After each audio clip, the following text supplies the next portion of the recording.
about to hear is true. The names have been changed to protect the innocent. Dragnet.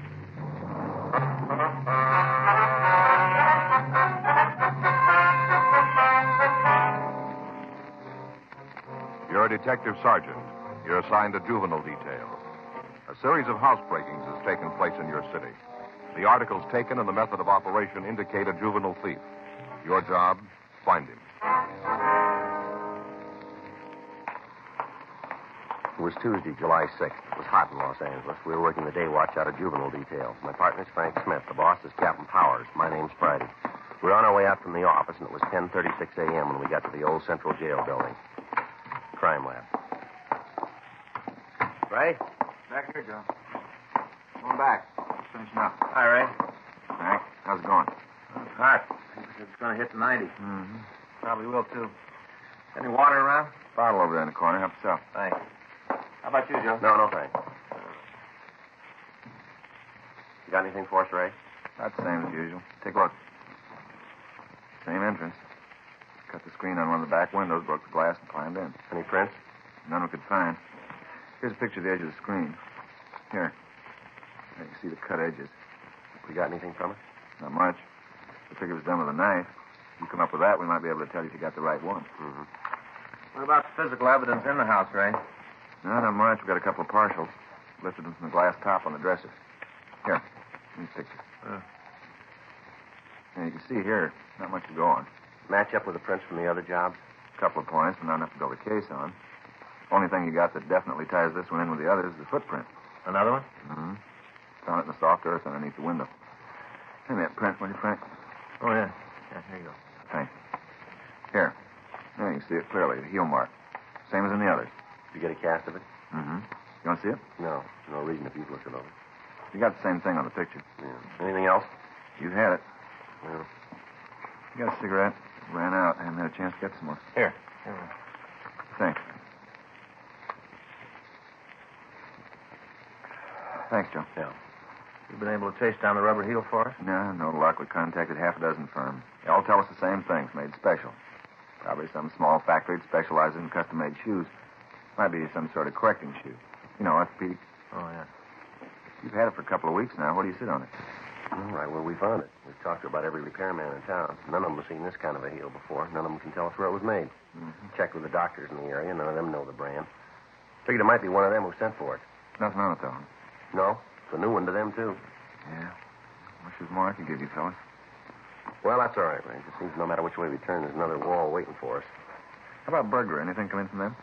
Well, they're checking it all down. They got the same thing we came up with. Anything turn up on the stolen merchandise? No. Burglaries made all the checks. Pawn shops have been alerted. Stuff's all cheap costume jewelry. No reason to try and hawk it. They wouldn't get anything for it. Brings you back to a motive. Why's he pulling the jobs in the first place? Well, Ray, we'll file that with where the heels are made. About the only thing we can figure is that some kid out for kicks gets his laughs from breaking into houses. There's no other reason. Stuff he's stolen you can buy by the carload in any dime store. A couple of times he's left money alone when it's in plain sight to steal some cheap pin. Looks like you got yourself a wild one. Yeah. Well, what can you tell us about the footprints? Anything? Not much. They're found under the window. Kid wasn't moving when they were made. Can't figure his stride. What about weight? Only a guess, Joe. Yeah. I'd say it came in about 140. Could be 15 pounds one way or the other. What about the size? 7. Looks like 7C. Mm-hmm. You sure about that? Well, pretty sure. Not much, is it? Best we can do. Okay. Last place, the woman was real sore. Don't blame her. Not about the costume jewelry. She didn't much care about that. Some prize gladiola she was raising. Kid tramped all over him. Real sore that he stepped on him. Don't blame her. Says when she catches him, she's going to give him a good talking to. Tramping up all her plants. Well, we'll see you, Ray. Yeah. Sure haven't got much to go on, have you? You called it. Frank and I went back to the office, and we pulled all of the reports that we had on the thefts. We spent the rest of the morning going over them. The method of operation was apparent. Each Friday night for the past 2 months, between the hours of 8:30 and 11 p.m., a single thief had entered a home in a wealthy section of town and stolen as much worthless costume jewelry as he could carry out. On each occasion, the entry was made through a rear window. In those cases where the window was locked, the thief broke the glass and undid the latch. On each occasion, he'd left at least one footprint in the dirt around the house. The heel impression was of a type that we hadn't been able to identify. We'd gotten pictures of it out to all major shoe manufacturers, but they were unable to tell us where the shoes had been made. We'd canvassed the area where the thefts were taking place without results. Rolling stakeouts were set up on Friday nights, and they'd netted us nothing. The thief approached the home, broke into them, stole what he wanted, and then he left without being apprehended or seen. Throughout the investigation, Frank and I had been working closely with Burglary Division, but their men hadn't been able to come up with any more than we had. At 1:15 p.m., Frank and I left the office. We got something to eat, and then we started to check the playgrounds again. At each one, we'd contact a member of the park department and ask them if they'd seen anyone wearing a pair of shoes similar to the pictures that we had. Every place we got the same answer. None of them had. We stopped groups of boys on the street and asked to see their shoes. We checked malt shops, drugstores, pool halls, and bowling alleys without any result. The same operation had been going on for the past 2 weeks without bettering our chances of apprehending the suspect. 5:30 p.m. Frank and I left one of the larger bowling alleys in town and headed back for the office. Boy, I'll sure be glad to get home tonight. Yeah, Hot. sure was. Yeah, must have gone over 90. Yeah. Must have. Paper said 90, but it was hotter, I can always tell. How can you always tell? My feet, Joe. Always tell with my feet. Cold day, I can walk for a couple of miles, not have any trouble. Come the hot weather, and if I step off a curb, I got misery. Yeah. I think I'll get me another pair of shoes. Kind with the holes in them. What? Kind with the holes in. You know what I mean. You see them all the time in the men's magazines, kind of cloth on the top. You know, real thin leather on the sole and cloth over the top, a lot of little holes in it. They're cool. Mm-hmm. You see them all the time in the magazines, don't you? Oh, yeah. Yeah, I see them all the time. You know, it's got a picture of a guy wearing them with a tan suit on. Always got on the same suit, and he's got a straw hat with one of those bands made out of feathers, you know, like a kind of snake kind of. Mm-hmm. Guy's always in a tan suit and a hat. Well, maybe you got to have one of those before you can buy the shoes, you figure? One of those suits? Yeah. I don't know. You're not talking much today. Haven't got room to get in. You're doing it all. Oh, hot. That's pretty funny. It's hot. Must have been over 90.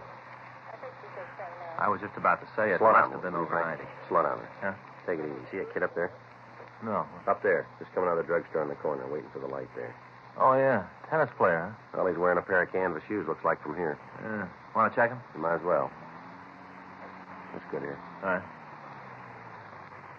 You want to wait? No, I'll come with you. Hey, fella, hold it up. What? Wait a minute. You mean me? Yeah. Yeah, what do you want? Police officer, son. We'd like to ask you a couple questions. What for? I haven't done anything. No, we didn't say you did. We just want to ask you a couple questions. Oh, I thought there for a minute you were after me. My partner, Frank Smith. My name's Friday. Hi. Oh, I'm Alec McCarran. What do you want to ask? You been playing tennis? No, just practicing. I go down to the handball courts at school and practice. Couldn't get a game this afternoon. Why? Let's take a look at your shoes, will you? What? Your shoes there that you're wearing. We want to see them. What is this, a joke? No. Well, sure sounds like a rib. You guys sure you're really cops? Well, here's the ID again. You want to look? Now, let us look at your shoes, will you? Okay, no reason not to. There. The soles we want to see. You sure this isn't some kind of joke? Look, son, no joke. Come on, Alec. Let's see the soles. Sure, there. Well, you satisfied now? Yeah. Okay for me to go now? Afraid not. Well, I say, what is this anyway? Oh, it's stopping me in the shoe thing. You looking for something special? Not anymore. We just found it. Frank and I took the boy back to Georgia Street and checked his name through R&I. We found that there was no previous arrest record for him. 7:15 p.m. We took him into one of the interrogation rooms. Your full name's Alec McCarran, is that right? Yeah. How old are you? 16. Where do you live? 4782 Fargo Street, Where's that, son? up above Silver Lake. Mm-hmm. You live with your family? Yeah. Mother and father both living? Yeah. When are you going to tell me what this is all about? Got a job, son? Not now. I got one coming up. Doing what? Box boy in a market. Supposed to go to work next week. The kid they got now is going in the Army. They promised me his job. You go to school? Yeah, I'm a senior in high school. Look, it's getting late. My dad's going to start to worry. Is it okay if I call him? We'll call him for you in a minute. Thanks. What do I tell him when he wants to know what's happening? We'll talk to him. What do you usually do nights? I don't know what you mean. Well, evening hours. What do you do? I stay home mostly. Got to get my grades up for college. I usually study. During summer vacation? My dad helps me. I got to make up a couple of credits. Thought you had to go to summer school for that. I guess I'll get out of school late. You study every night? Just about, yeah. But not everyone, huh? No, I go out sometimes. When? Mostly the weekends, Friday. What do you do when you go out? And where do you go? Shows sometimes. Anywhere else? Bowling. Sometimes just down to the library to get a book. Mostly to the show. Do you go with anybody? No. Where'd you get those tennis shoes? My dad got them for me. Where? Place back east. I had him a long time. You know the name of the place? Not right off. Someplace in Maine, I think. Mm-hmm. You know anybody else who's got a pair like them? I've never seen any others. I told you my father got them for me. He used to wear them when he was a kid. Sent back to Maine for them. Mm-hmm. You guys won't tell me what this is all about, huh? Yeah, we will. There've been a string of burglaries in town, housebreaking. The person that's been pulling them wears a pair of shoes just like yours. Like mine? That's right. You think I'm the one? Well, it looks like it, doesn't it? I better call my father. All right, we'll call him for you. Isn't the only pair of shoes in the world, you know. Only ones we've been able to find, son. There must be a lot more. Well, we're willing to see them.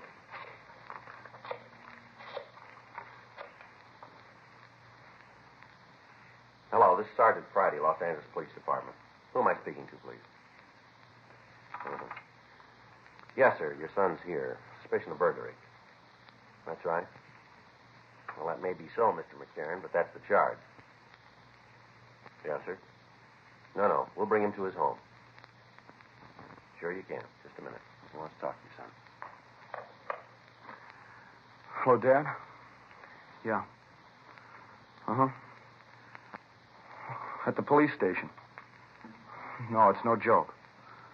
What? Well, I'll tell you when I see you. Yeah, bye. All right, Alec. Get your sweater. You taking me home now? That's right. Guess Dad set you straight, huh? Told you it was all a mistake? No, I'm afraid he didn't. What do you mean? Didn't he tell you this whole thing is wrong? Well, he tried to, yeah, that's right. Well, then you're going to have to let me go. No, afraid not. But you have to if it's a mistake. Yeah, if it's a mistake. Frank and I left the office with the boy, and we drove out to his home. It was a large two-story colonial house overlooking Silver Lake.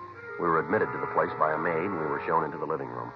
The boy's father, Henry McCarran, was waiting for us. You're the officer? Yes, sir, that's right. My partner, Frank Smith. My name's Friday. How do you do? You want to tell me what this is all about now? Well, it looks like your son's mixed up in some burglaries, Mr. McCarran. You're aware that's a pretty serious charge. Yes, sir, that's right. I suppose you have some kind of proof to make that statement? We think so. Mind telling me what it is? Well, while we were talking, would it be all right to look at the boy's room? Do you think that's quite fair? Necessary, Mr. McCarran. What if I say you can't? Well, then we'll have to come back with a warrant. All right, this way. What do you got to say about this, Alec? I didn't do it, Dad. And that's the truth? Yes, sir. It's good enough for me. Through here. This is it. Go ahead. Frank? Yeah. Now, then, suppose you tell me what this is all about. The shoes that your boy is wearing there, you got them for him? That's right. Had them made to order. Where? Place back east in Maine. You know if anyone else has a pair of them? No, as far as I know, that's the only pair on the coast. Good tennis shoes. I used to wear them when I played. Uh-huh. What do they have to do with this? Well, on each one of the steps, we found a print from a shoe like that outside the window. Well, that doesn't mean that Alec was in them at the time. How about it, Alec? You let anybody else use the shoes? No. Well, there's your answer. Still doesn't come down to proof. What night did your boy spend out of the house, Mr. McCarran? I don't know. I guess he's gone on Friday most of the time. You know where he goes? Show, library. I don't keep a chain on him, Sergeant. I have complete trust in Alec. Burglaries have been taking place on Friday nights. Still entirely circumstantial. Yes, sir, but it fits, doesn't it? What's he supposed to have stolen? Costume jewelry. You mean 5 and dime stuff? Yes, sir. All right, there you are. You tell me why. Sir? Why'd Alec steal that? Now, look around, Sergeant. I just spent $1,500 on this room. Had it all redone. Alec's got just about everything he wants. He gets a good allowance. If he needs any more money, he only has to come to me. There's no reason for him to steal. Yes, sir, this is a nice room and all. What you say may be true, but the fact stays that the thefts are taking place. Well, all right, then I'll put it on the line. I've got faith in my son. He's had all the things a boy could want, a good family, good home, all the things that count. Maybe there is a thief, but it isn't my son. I know that. You got an explanation for the shoes for the Friday nights? No, I'll find one. Maybe we can try for this, too, Mr. McCarran. What? Found these in the boy's closet. Hmm? Box of cheap costume jewelry. With the finding of the jewelry in Alec McCarran's room, the circumstantial case against him seemed to solidify. Although he denied any knowledge of the pieces, he was taken down to Georgia Street Juvenile and booked on suspicion of violation of Section 459 PC, delinquent. His father retained a lawyer immediately. The next day, the jewelry found at his home was shown to the victims, and they gave us a positive identification on each one of the pieces.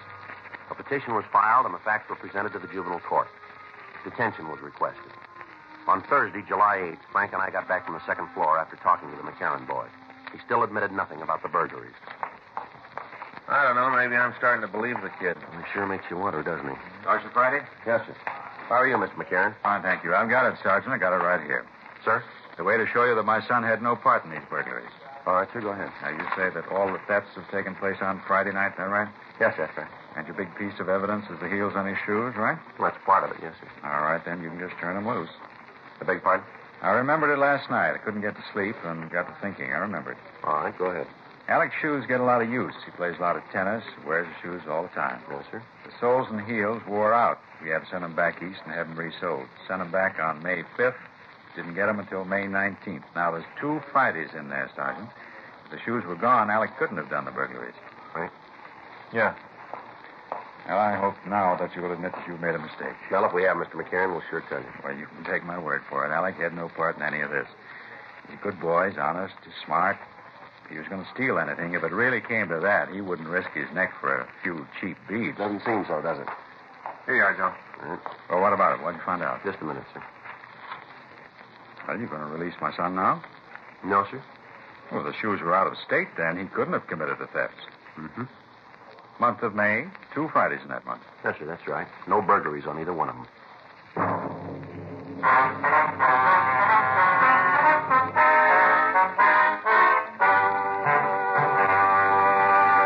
You are listening to Dragnet, the authentic story of your police force in action.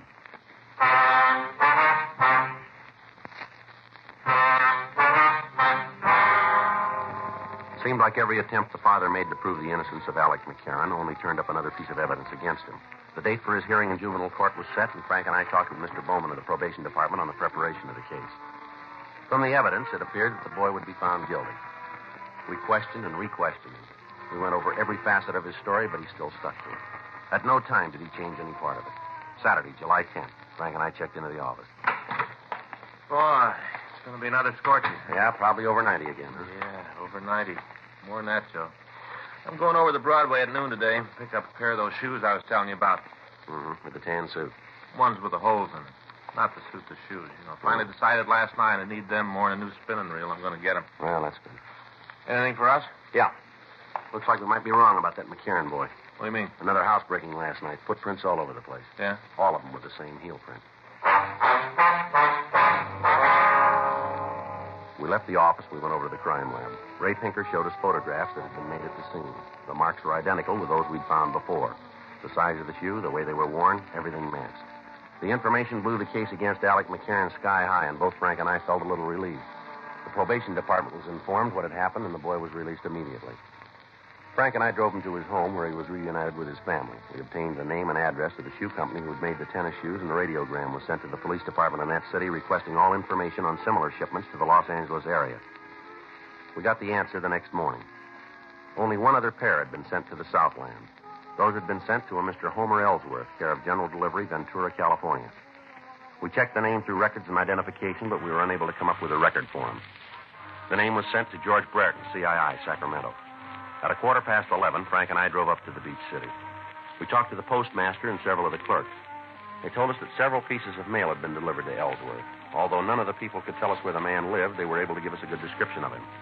They went on to say that they'd gathered from conversations that he resided someplace in Los Angeles. We left word with them that the local police department be called in the event the man returned, and then Frank and I drove back to the city. We checked the name again, this time with a description. No make. One of the outstanding things in the way the man was described was that the little finger from his left hand was missing.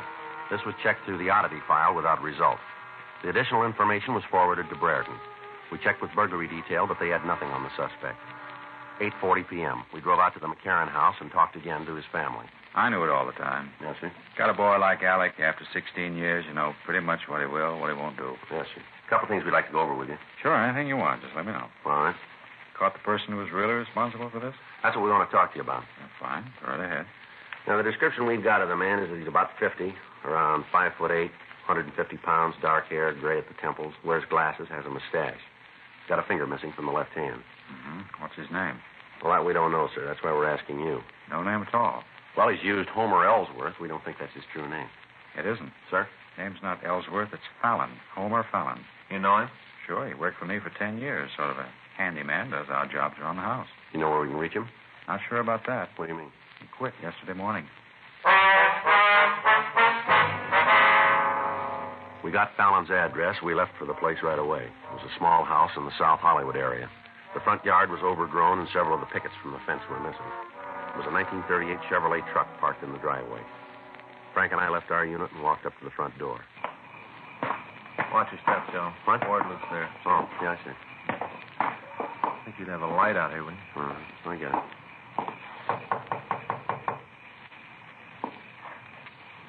Don't hear anything. Well, he must be here. Would have taken the truck, wouldn't he? Yeah. Yeah? Homer Fallon?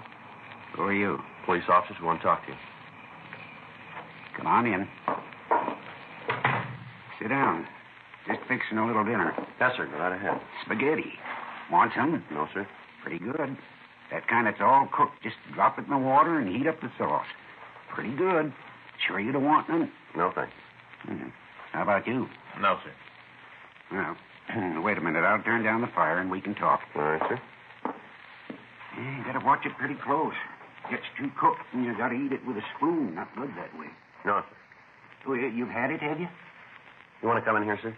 Yeah, be right with you. Open up the sauce and I'll be right there. Maybe better come in now. What? Come on in. Sit down. Go ahead. Sit down. You haven't got no right to tell me what to do in my own house.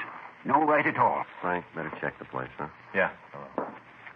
Here, you got no right to go through my things. We can come back with a warrant if that'd be easier And for you you. go ahead and do it. You got no right. There's something you don't want me to find? No. I got nothing to hide. Then you won't mind, will you? I will, too.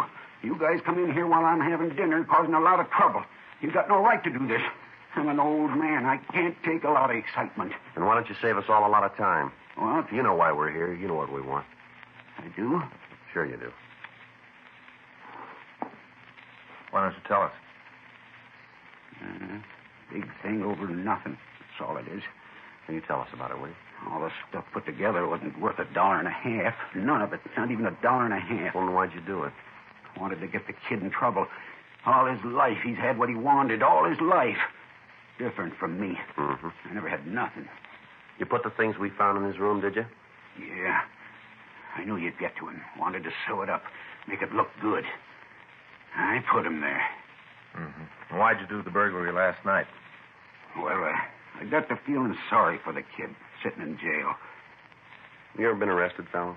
Well, a long time ago. Where? Back east. Vag charge. I was just a kid, working my way out here. Mm-hmm. Took me off a freight. I sat in a can overnight, and then they let me go.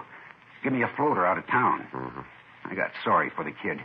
Figured if there was another stealing while he was in jail, you'd let him go. All right. Get your coat, will you? Yeah. Where is it? Closet there. Wait there, I'll get it. The only one in there. I got it. Here you go. Thanks. You know, I was sorry right after. I didn't want to hurt the kid. He's really not too bad. Mm-hmm. Didn't want to cause him no trouble. And you did pretty good, didn't you? Suppose so. Well, want to go? Yeah. Oh, I forgot the spaghetti. Got to turn it off. Right. I guess it doesn't make any difference anyway. What was that, sir? Don't make any difference about you taking me to jail. Is that right? Yeah, I cooked the spaghetti too long.